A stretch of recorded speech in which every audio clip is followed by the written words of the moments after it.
दोस्तों, आज की वीडियो में मैं आपसे बात करने वाली हूँ जीवित पुत्रिका व्रत के बारे में। जीवित पुत्रिका का व्रत, जिसे जितिया भी कहा जाता है, आश्विन मास की कृष्ण पक्ष की अष्टमी तिथि के दिन रखा जाता है। पितृपक्ष में आता है ये व्रत, और ये व्रत किया जाता है संतान की लंबी आयु के लिए, पितरों के आशीर्वाद की प्राप्ति के लिए। और ये व्रत पूरी तरह से निर्जल रहकर, निराहार रहकर धारण किया जाता है। और इस व्रत में 24 घंटे से भी ज्यादा समय निर्जला ही रहा जाता है। तो वैसे तो इस व्रत के नियम बहुत कठोर हैं, लेकिन माताएं इस व्रत को धारण करती हैं अपनी संतान की लंबी आयु के लिए और उनकी सुख समृद्धि के लिए, और बच्चों को उनके जीवन में सफलता की प्राप्ति हो, इस प्रकार का आशीर्वाद जीमुत वाहन से वो मांगती हैं। तो आज की वीडियो में आप जानेंगे कि साल 2024 में जितिया कब है, अष्टमी तिथि का प्रारंभ कब होगा, समापन कब होगा, व्रत हमें कब धारण करना है और इस व्रत के नियम क्या होते हैं। नहाय खाए से लेकर पारण तक की संपूर्ण जानकारी आपसे शेयर करूंगी। इसके साथ ही इस व्रत में कुछ नियम ऐसे भी होते हैं जो कि जिनकी सास है उनके लिए अलग होते हैं, और जिनकी सासू मां नहीं है उनके लिए कुछ नियम अलग होते हैं। तो ये सारी जानकारी आपको आज की वीडियो में शेयर करने वाली हूँ, इसलिए वीडियो को अंत तक जरूर देखिए। तो सबसे पहले जानते हैं कि जितिया कब है, जीवित पुत्रिका का व्रत कब रखा जाएगा। देखिए, आश्विन मास के कृष्ण पक्ष की अष्टमी तिथि को यह व्रत रखा जाता है, और इस साल अष्टमी तिथि का प्रारंभ होगा मंगलवार को, यानी 24 सितंबर को 12:38 पर, और अष्टमी तिथि समाप्त हो रही है 25 सितंबर को, यानी कि बुधवार के दिन दोपहर में 12:10 पर। यह व्रत सूर्योदय कालीन तिथि के अनुसार ही रखा जाता है। तो इस आधार पर 25 सितंबर 2024 बुधवार के दिन जीवित पुत्रिका का व्रत रखा जाएगा। तो 25 सितंबर को हम व्रत धारण कर रहे हैं, तो 24 सितंबर 2024 मंगलवार के दिन नहाय खाए का दिन होगा, और बृहस्पतिवार के दिन व्रत का पारण किया जाएगा। ठीक है, तो जैसे हम तीज का व्रत करते हैं, नहाय खाए फिर व्रत और फिर उसके बाद पारण, उसी प्रकार से जीवित पुत्रिका का व्रत भी किया जाता है। लेकिन हाँ, इसमें एक नियम बहुत कठिन है, जो कि हड़तालिका तीज व्रत से भी कठिन माना जाता है। जैसे कि हड़तालिका तीज के व्रत में आप शाम को भी पानी पी सकते हैं, या फिर कई लोग रात्रि में 12 बजे के बाद भी पानी पी लेते हैं। लेकिन इस व्रत में नियम बहुत कठिन हो जाते हैं। सुबह सूर्योदय के बाद ही आप जल ग्रहण कर सकते हैं, इससे पहले नहीं।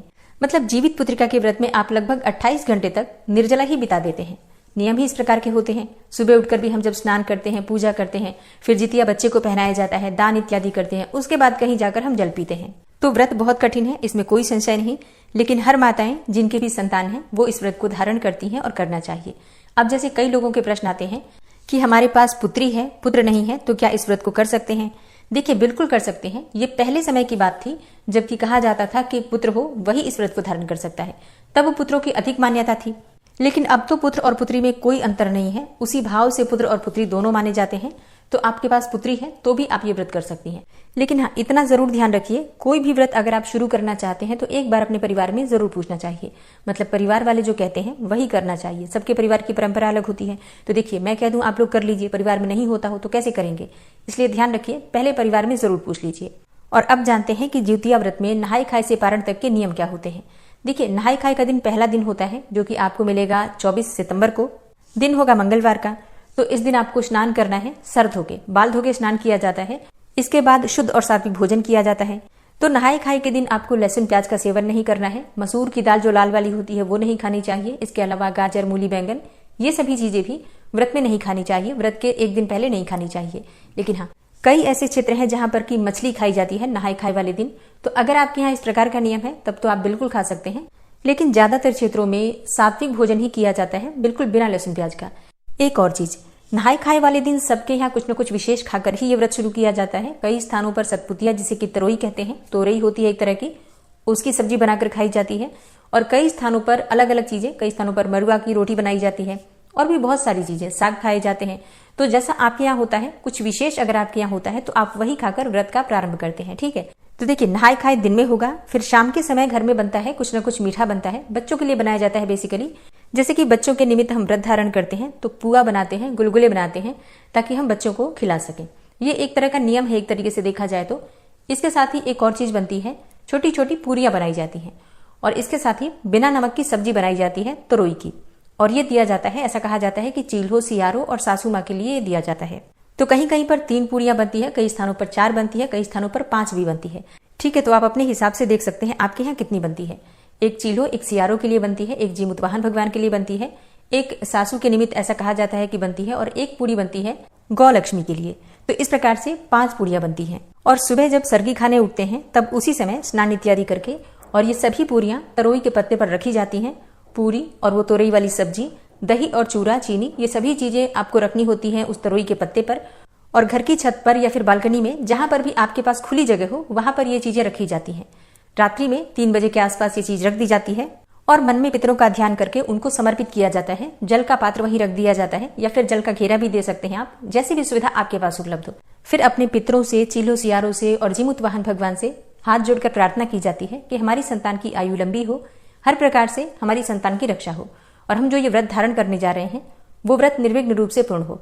इस प्रकार से प्रार्थना करके हम व्रत का प्रारंभ करते हैं। तो ये नियम किया जाता है सरगी से पहले, ठीक है, अपनी सरगी खाने से पहले आपको ये नियम करना होता है।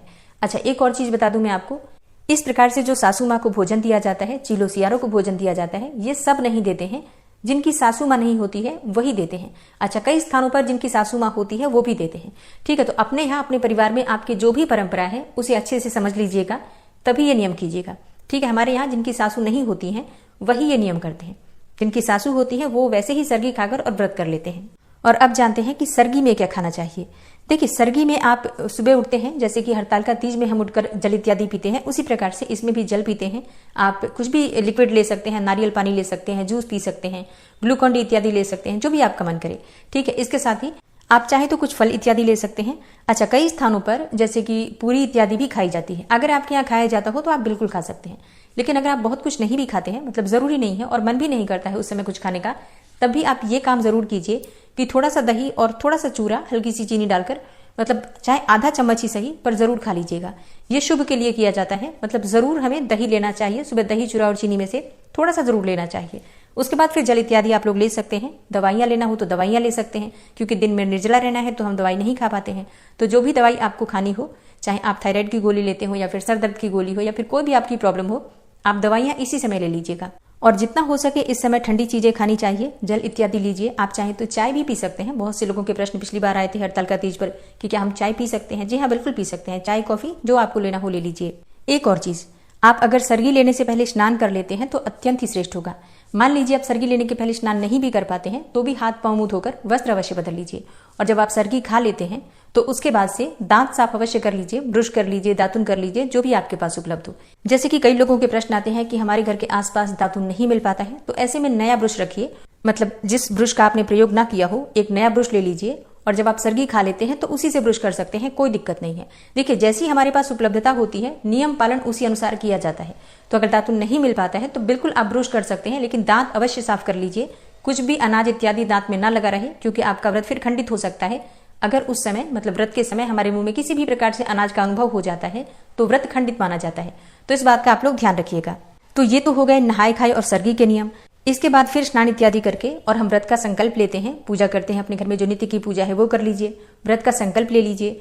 भगवान जीमूत वाहन से, अपने पितरों से, चीलों सियारों से सबसे प्रार्थना कर लीजिए कि आपका ये व्रत निर्विघ्न पूर्ण हो, व्रत में किसी प्रकार की विघ्न बाधा ना आए, कोई भूल चूक जाने अनजाने हमसे हो जाए तो उसे क्षमा करें।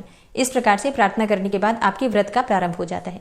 यहाँ एक और चीज बताना चाहूंगी, ये जरूरी नहीं है कि आप हाथ में जल और अक्षत लेकर ही व्रत का संकल्प करें, बल्कि पूजा करते समय मानसिक रूप से हाथ जोड़कर अपने व्रत का संकल्प ले लीजिए। इसके बाद दिन में हमें निर्जला व्रत रहना होता है और शाम के समय जीमूत वाहन भगवान की पूजा की जाती है, कथा सुनी जाती है। तो पूजा विधि की वीडियो आपको आगे मिल जाएगी। और हाँ, एक और चीज, शाम के समय जितिया नहीं पहना जाता है, जितिया हम सुबह ही पहनते हैं। अच्छा, कई स्थान ऐसे हैं जहां पर जितिया पहना भी नहीं जाता है, तो ये भी आप लोग ध्यान रखिएगा कि आपके यहाँ क्या होता है। कई स्थान ऐसे हैं जहां पर कि सोने का जितिया धारण किया जाता है, कई स्थानों पर सोने का जितिया नहीं भी सहता है, वो लोग धागा ही पहनते हैं। तो सभी चीजें अपने घर में, अपने परिवार में पूछ कर ही करिएगा आप लोग। देखिए, बहुत सारे जो व्रत हैं वो पारंपरिक चलते हैं, पीछे से जिस प्रकार हमारे पूर्वजों ने किया है हम उसी प्रकार करते हैं। तो इसमें, इस नियम में किसी प्रकार का हमें अंतर नहीं करना चाहिए। जैसा परिवार वाले करते हैं उसी प्रकार से करना चाहिए। शाम की कथा सुनने के बाद भी आप जल ग्रहण नहीं करते हैं, इस बात का आपको ध्यान रखना है। अगले दिन ही जल पीना है। फिर अगले दिन ब्रह्म मुहूर्त में उठकर नित्य कर्मों से निवृत्त होकर स्नान कर लीजिए और इसके बाद घर में जो पूजा करना है पूजा कर लीजिए। फिर बच्चों के सिर में तेल लगाना होता है, थोड़ा सा तेल बच्चों के सिर में जरूर लगाना चाहिए। फिर आप अपने सिर में भी थोड़ा सा तेल लगा लीजिए और थोड़ा सा सिंदूर लगा लीजिए। अच्छा, इस समय जो सिंदूर लगता है सिंदूरे में से लगता है, मतलब सिंदूरा जो आपका है शादी वाला, उसी में से सिंदूर लगाया जाता है। आप चाहे तो शाम को भी सिंदूरे में से सिंदूर लगा सकते हैं, लेकिन अगर आप शाम को ना भी लगा पाए, मतलब कई स्थान है जहां पर नहीं होगा इस प्रकार का नियम, तो आप सुबह तो जरूर लगाते हैं। सुबह सिंदूरे में से ही सिंदूर लगता है। और इसके बाद जो आपका जितिया है, सबसे पहले आप बच्चे को धारण करवाइए। जितने भी बच्चे हैं सबको पहना दीजिए गले में एक एक करके, और उसके बाद ही स्वयं आप धारण करते हैं। सुबह की पूजा पूर्ण करने के बाद आप दान करते हैं। दान किस चीज का करना है आपको? तो देखिए, जितिया के पारण में दाल और चावल का दान किया जाता है। कच्चा दाल और चावल, सब्जियां, और सब्जी में आप आलू इत्यादि रख सकते हैं, कोई हरी सब्जी भी रख सकते हैं, खीरा रख सकते हैं। इसके साथ ही इस व्रत में तरोई का दान करना, तरोई का सेवन करना अत्यंत आवश्यक होता है, तो तोरई ले लीजिएगा। इसके साथ ही बहुत से स्थान है जहां पर अलग अलग चीजें, मतलब परंपरा है कुछ प्रकार की चीजों के दान के या ग्रहण करने के, तो जो आप लोग ग्रहण करते हैं, जो भी आपके यहाँ विशेष है कुछ खाने में, पारण में, वो भी चीजें दान की जाती हैं। जैसे कई स्थानों पर मड़ुआ या कई स्थानों पर चने होते हैं, कई स्थान है जहां पर कुछ विशेष साग होता है जो खाया जाता है। तो आपके यहाँ जो भी नियम है ना, जो भी आप पारण में अपने लेते हैं, वो सभी चीजें दान में थोड़ा थोड़ा ही सही पर जरूर दिया जाता है।